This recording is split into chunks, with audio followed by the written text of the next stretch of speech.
Ok, então boa tarde ao pessoal que está aqui presente, aqueles que fazem parte da turma de argumento e decidiram não ir embora, obrigadinho. O resto das pessoas também espero que gostem deste pequeno momento, em que vamos falar sumariamente sobre a banda desenhada. Eu vou tentar não ser muito chato, só fazer aqui uma pequena introdução, falar um bocadinho da minha experiência, da minha própria experiência. Tenho aqui um bom amigo e um grande autor de banda desenhada que eu gosto muito e que acho que estou muito agradecido por poder estar presente aqui connosco, e é uma pessoa aqui de Beja também, mas sobre isso vamos falar já. Em relação à banda desenhada, há um pouco ainda, infelizmente, às vezes parece que ainda existe um pouco o estigma que quando as pessoas perguntam o que é que tu estás a ler agora, se essa pessoa não responde o livro do Saramago, um livro de um escritor consagrado, e diz que está a ler um livro de BD, às vezes parece que começas a ler coisas que não deve ser e deixas de ler coisas para crianças. Mas a banda desenhada é um estilo, uma expressão artística que acompanha o homem desde sempre.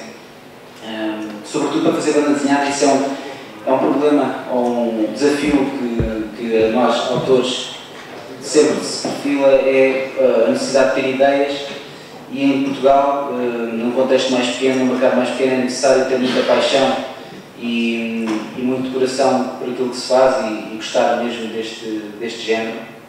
E aqui em Portugal vê-se isso precisamente por causa da dimensão do projeto. Mas como nós estamos agora estava a dizer, a banda desenhada é algo que vem do homem desde a sua essência, desde a sua origem. E é uma coisa que acompanha o homem desde o seu início, como linguagem em sequência, como as primeiras pinturas rupestres, em que se representava as caçadas quase com um intuito de que elas viessem a ser afortunadas no futuro. Portanto, já nesta altura se via a representação da arte, dos desenhos em sequência. Ao longo dos anos e ao longo dos séculos foi combinando as civilizações, os estilos de escrita mais pictográficos, em que nós conseguimos ver algumas semelhanças e algumas características da linguagem da BD. Claro que nesta altura não era BD, era a maneira que os egípcios e as outras civilizações tinham para comunicar, mas é interessante ver de que forma é que este tipo de representação acompanhou sempre o ser humano desde o seu aparecimento. As iluminuras, as tapeçarias medievais, a maneira como se começou a educar as populações através da religião católica e através das imagens para educar, o que ainda hoje se faz quando os miúdos não aprendem a história e muitas vezes metem isso em banda desenhada e parece que já olha para aquilo de outra maneira, embora também continue a ser uma visão um pouco antiga, mas é interessante ver de que forma é que a BD, não só para comunicar, mas também para ensinar, é usada ao longo dos séculos. Mesmo nas artes plásticas, nós vemos a presença da arte sequencial, como esta representação que está no Museu Nacional de Arte Antiga em Lisboa. São as Tentações de Santo Antão, de Hieronymus Bosch. Se nós vimos com atenção, a figura de Santo Antão aparece várias vezes ao longo deste tríptico, em várias situações, percorrendo várias tentações. Portanto, aqui nós temos quase uma história em banda desenhada, representada ao longo de 3 pranchas, utilizando mais uma vez o jargão da BD, mas foi sobretudo os cartoons políticos da Alemanha e da Inglaterra que começaram a surgir as primeiras indicações da BD tal como nós conhecemos hoje, em que os cartoons começaram a surgir por ordem e de forma sequencial nas folhas.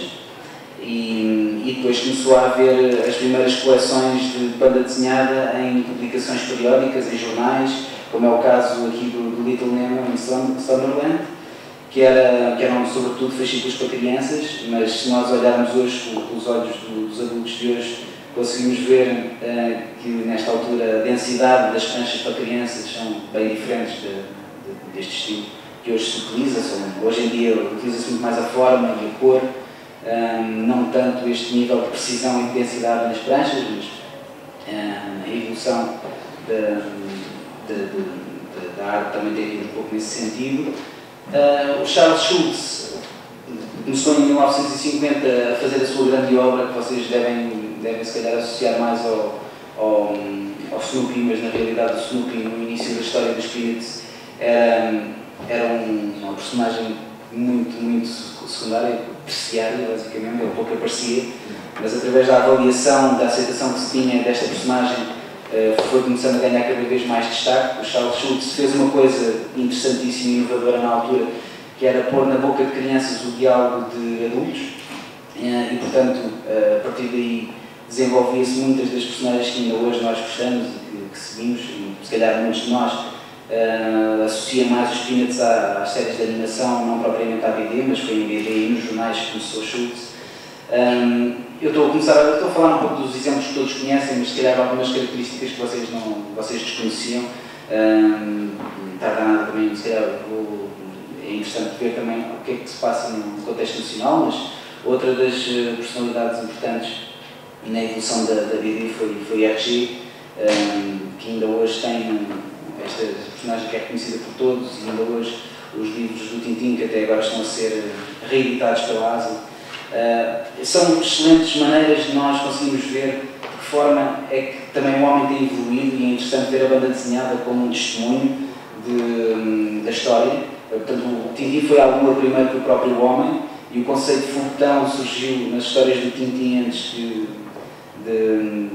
o homem tenha feito. Portanto, é interessante ver, os livros do Tintin são interessantes como testemunhos da civilização em que foram criados. Um livro que está a criar muita polémica, não sei se vocês estão ao corrente da situação, mas é o Tintin no Congo, que é um livro que está a ser alvo num processo judicial por parte de um cidadão congolês, na Bélgica, que diz que o livro é altamente racista e que deveria ser banido do mercado.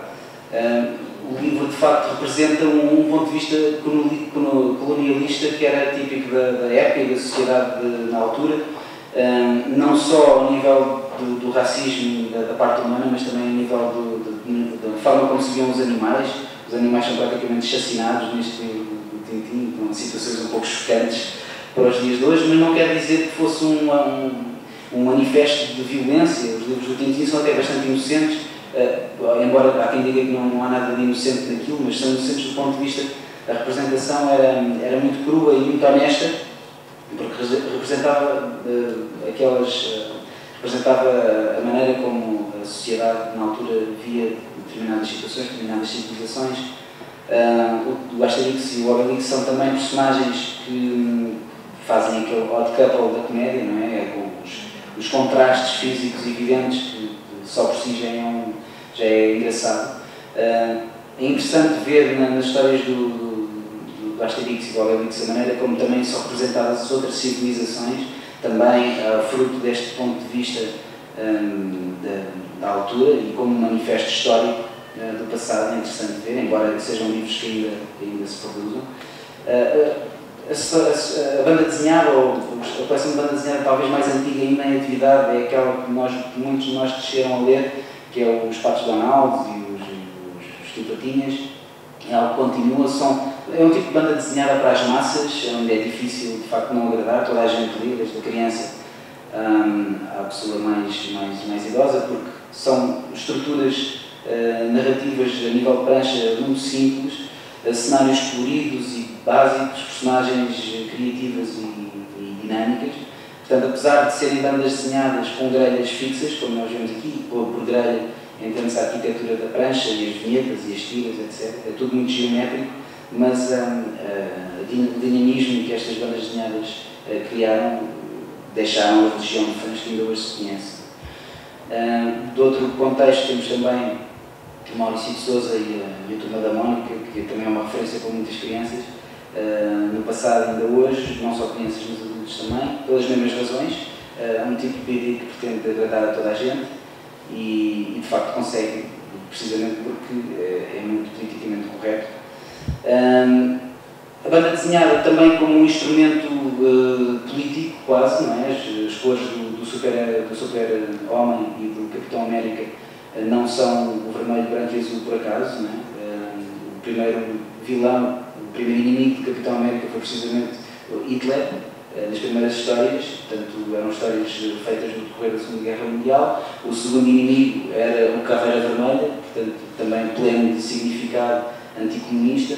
Portanto, tudo isto tinha quase significados escondidos, mais ou menos evidentes para quem fosse mais informado, mas pronto, a partir daí desenvolveu-se toda a panóplia de super-heróis que ainda hoje nós conhecemos, embora o Super-Homem também esteja agora a causar polémica porque parece que ele quer abandonar a identidade, a nacionalidade americana, e isso está a causar uma polémica enorme nos Estados Unidos porque acham que vão perder os seus maiores símbolos. Isto também é interessante ver noutras sociedades qual é que é o peso, a importância que a banda desenhada consegue ter e de facto às vezes basta ver algumas notícias do jornal para percebermos isso. Muitos de vocês também gostam muito de mangás. O Osamu Tezuka é o criador da mangá tal como a gente conhece, provavelmente vocês não saberão, mas as primeiras personagens de mangá e estas características físicas que são presentes em várias séries e vários momentos de BD foram precisamente criados a partir das personagens da Disney e dos Looney Tunes. A personagem da Astro Boy e estas características dos olhos e das bocas e etc. Tive muita influência a personagem da Betty Boop. Vocês provavelmente se pensarem na Betty Boop vão ver algumas semelhanças que tiveram na origem desta estética, e hoje a mangá é uma indústria completamente massiva também. O Japão é um universo à parte no que diz respeito à banda desenhada, e hoje no que diz respeito à animação, à banda desenhada, etc. É uma indústria enorme, bem diferente de todos os países como o nosso. Hoje em dia, uma das maneiras também de levar muito a banda desenhada, pelo menos a mainstream, e muita também underground, para as massas é através do cinema.